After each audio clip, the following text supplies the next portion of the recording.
What's going on, you guys, and welcome back to the Ricky and Nikki Accounting YouTube channel. And in the last video that I talked about 5 different tax strategies, it was when I was speaking on the 5 easy tax strategies that you can implement as an individual. But today's video is going to be on, as you can see right here, the 5 intermediate tax strategy. So the way intermediate tax strategies, these require you to have a little bit more money and take on a little bit more risk. And we're going to start with number 1, buying a home. So this is about buying a primary residence. Now, I put this in the intermediate category because everything in the easy category are things that you can do almost immediately, like right after you finish this video.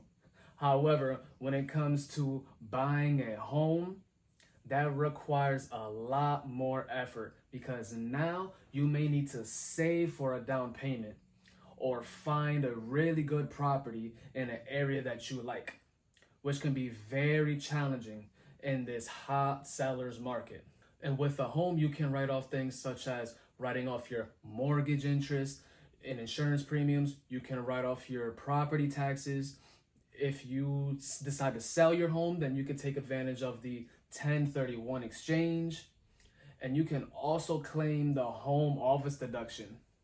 You can rent out your home, and there's so much more, which, by the way, I'm working on a video that's going to be breaking down all the tax benefits of owning your home. So make sure you guys subscribe to this channel so you can check that out after you finish watching this one.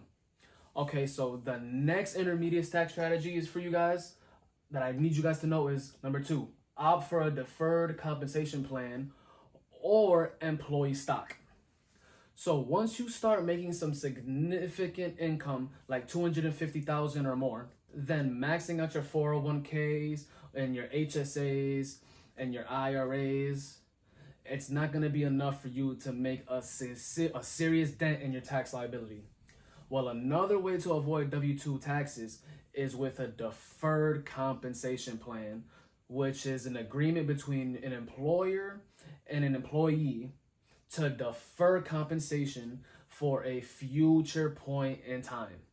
For example, instead of you taking cash bonuses every single year for your W-2 job, you may wish to take your bonus as company stock, which is a great strategy because you will pay additional taxes on any cash bonuses you receive, but not on the stock that you receive, at least until you decide to sell it. And this is an option that many popular CEOs like Elon Musk prefers as a way to grow their assets or grow their businesses tax-free. And another good example is Shohei Ohtani, when he signed his contract with the LA Dodgers, when he was going to be receiving $70 million a year, and he decided to defer $68 million of that each year. So he's only going to be receiving $2 million each year because he lives in the state of California, where their state income tax is one of the highest at 13%. So in general, if you say compensation plan with employee stock options, please remember the tax benefits of taking it. But on the other hand, if your employer does not offer some kind of deferred compensation plan, then you can try to negotiate from a different angle that doesn't involve a higher salary. Now, the big risk here is that it is not guaranteed that your company stock is going to grow. So keep that in mind, especially if you are not holding an upper management position where you can influence the overall success of the company. Now, if you're not in a position of negotiating a deferred compensation plan or employee stock options, then you may want to take matters into your own hands with number 3, starting a side hustle. So anytime you start a side hustle or a new business, it is typical to face startup costs for experience or business loss in the first year. And these costs and these losses count as tax deductions that can lower your taxable income, thus allowing you to pay less W-2 taxes. Now, as I mentioned, some of these intermediate tax strategies assume more risk because now you are literally losing your capital or losing your money instead of deferring it. Now, of course, the hope is that your side hustle or your new business grows into a cash flowing asset that more than makes up than any of the losses or potential losses of your initial investment. But starting a business is tough and it is not guaranteed to be successful. So it's still important for you to not overdo it, especially when you're first starting out. So moving along to the fourth strategy, dump some stocks. So if you have invested into some stocks where you have unrealized losses and you no longer have confidence in the company's future performance, then you can dump it to offset some of your taxable income. However, there is a limit. The maximum capital loss that you can take is $3,000 in any tax year. So you do not want to overdo it.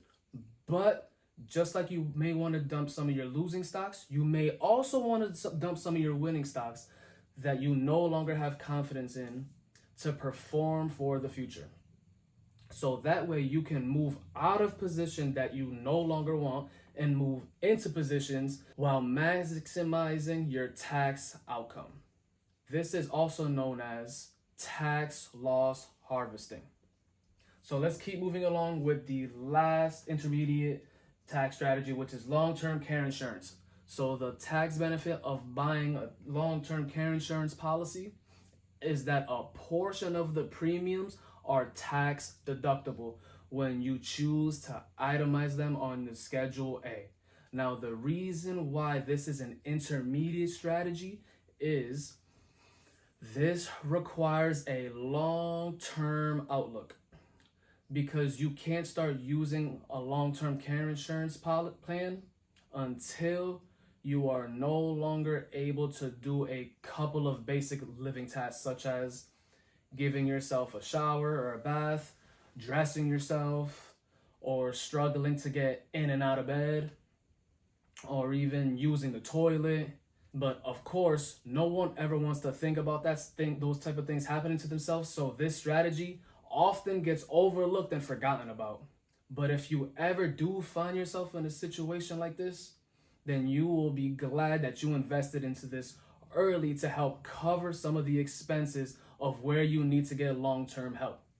Now, these are the 5 intermediate tax strategies that I have for you guys. I hope you enjoyed this video. And the next video I'm going to have for you guys are 5 advanced tax strategies that is going to require you to have more income, more capital, and take on more risk. So if you enjoyed this video, make sure you leave a thumbs up, make sure you subscribe, and if you are a business owner or a content creator looking for professional tax help, make sure you click the link in my bio to become a client. My name is Ricky, co-founder of Ricky and Nikki Accounting Services, and what we do here is we make taxes very easy to figure out. So give us a follow to stay up to date and to get your taxes right.